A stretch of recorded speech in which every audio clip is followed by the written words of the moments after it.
There's a new team being put together for the 1992 season that many are already calling a potential super team. As a matter of fact, the owner of this team has been to a few Super Bowls himself. Now, for a super team, you need a super young driver, and he's Dale Jarrett.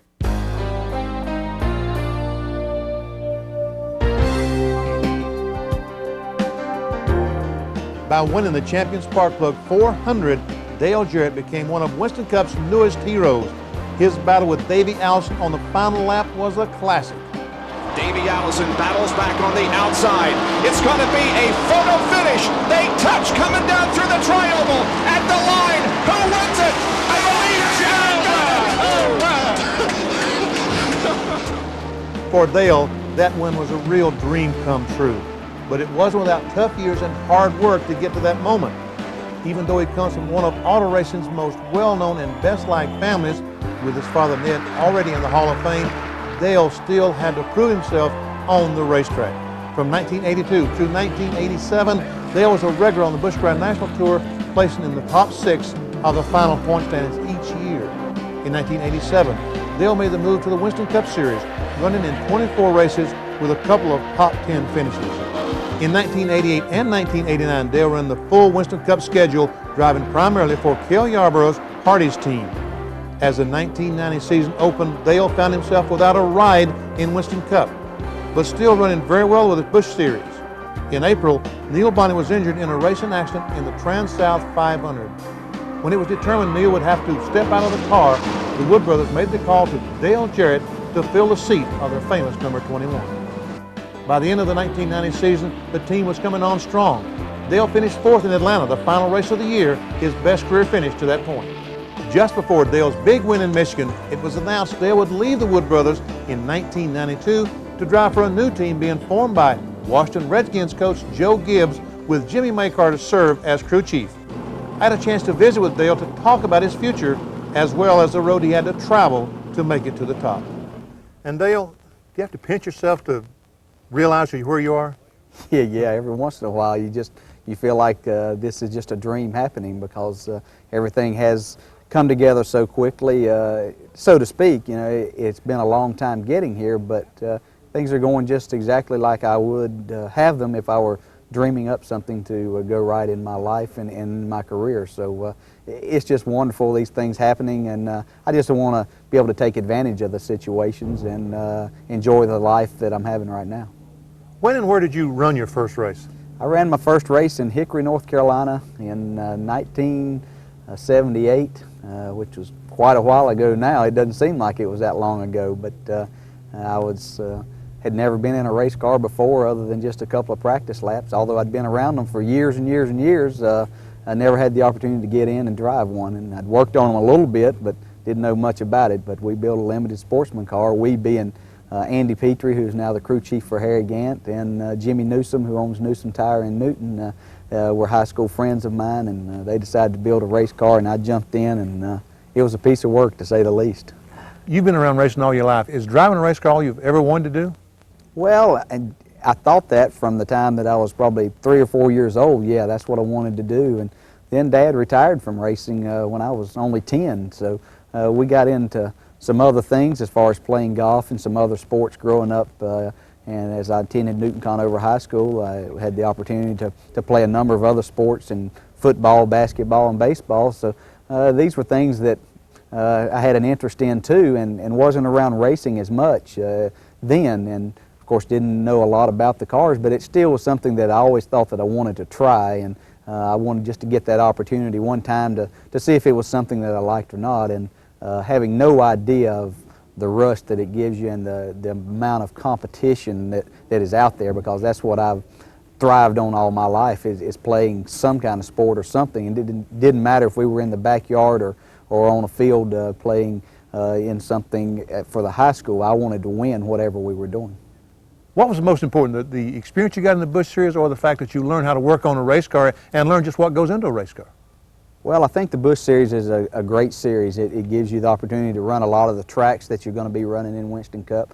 The cars are very similar, and you're racing against a lot of the guys a lot of the times that are on the Winston Cup Series, so you learn that. And that's the way that I always looked at that in racing against them. There were a lot of the guys that complained about, well, they come in and take the money at these places where we have opportunity to win money. But I looked at it that they were Winston Cup drivers and the best in the world for a reason, and those are the guys I wanted to learn from. You know, they didn't get there just for no reason. They had some talent and they knew what they were doing, so that's where I wanted to learn from. But as far as, is that what it takes with to work hard? I think, yeah, you've got to work hard and know something about these race cars to become successful. You can't just sit down in there and try to relate something to your crew chief without knowing a little bit about what you're talking about, and I think that's helped me along the way to be able to set up my own cars and work with them and put them together and know what makes them operate.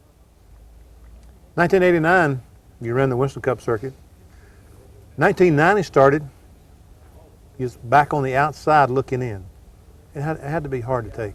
It was difficult, most difficult time in my life, I guess. And that, as difficult as it was for me, I think for my family it was even more so. Kelly went through a lot with me feeling like that I could get the job done but didn't have a ride in the Winston Cup Series, and it was back to my Busch Grand National car. I was very fortunate that I had that to fall back on and still be able to be around the tracks and stay visible to the people around in the sport. So, but it was awfully difficult for me to try to understand what was happening, why I wasn't in a Winston Cup car, because I thought that I'd proven that I could drive the car. I just needed the opportunity and the right equipment, just like so many other people. But I knew that these things were happening for a reason. It's just kind of tough at times to realize what that reason is. And then the break came with the unfortunate accident for Neil Bonnet in the Wood Brothers car at Darlington, that he was injured there, and I got the call. And it's been the one break that I guess everyone needs a break somewhere along the way, and this is the one that has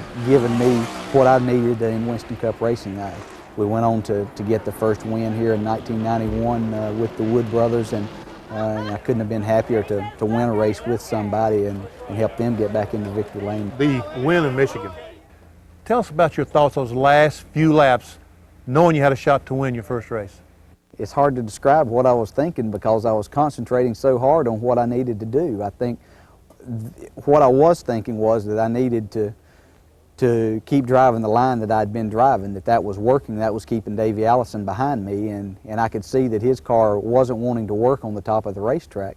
And if he was going to pass me on the inside, he was either going to wreck the both of us or he was going to go down in the infield, one of the two, because I was going to keep that line. And that's all that I wanted to do, was not try to make the car do something that it wasn't capable of doing at that time. I just wanted to do the things that I'd been doing and get to that opportunity on that last lap to win the race. And you don't really think that you can probably out horsepower Davey Allison down the straightaway. There's not many guys that can do it, and I don't know that we did it, but our car worked the best off of that fourth corner and to the start-finish line, and it was as good as anybody. And he got a little bit ahead of me, and I was thinking that, well, maybe I've messed up. There have been some guys that would have probably taken him out going into turn 3 and assured themselves of winning the race, but that wasn't the way that I wanted to do it.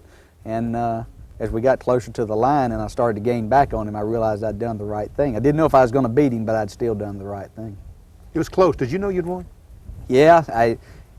You say, how do you know that you win by 8 inches? But I just knew, and you've been there before, that you know that little surge that my car had gotten to the line first. And I told the guys on the radio, I said, I know that I've won. I hope NASCAR saw it that way. Dale, in 1992, you'll be driving one of the most visible cars on the Winston Cup circuit. Are you ready to handle that? Yeah, I think so. There's been a lot happening since the announcement, and you get a lot of fans, a lot of calls from people that weren't really stock car fans, that are Joe Gibbs fans, and they're going to be pulling for Dale Jarrett because I'm working for and with Joe Gibbs. And with the NFL involved and the interstate batteries, it's going to be quite an undertaking that we've all gotten involved in here, but I believe that I'm ready for it. I enjoy the media and working with the media. I enjoy the people that I get to meet, and I think that one of the reasons that I decided to go with this deal was the opportunities that I'm going to have in other things besides just driving the race car, in meeting people and getting to know some people at the NFL, and the opportunities that are going to be afforded to Dale Jarrett for that, and and it can help my family down the road. So I'm ready for it, and I just hope that we can win a lot of races and fulfill the expectations that we all have and people have of us.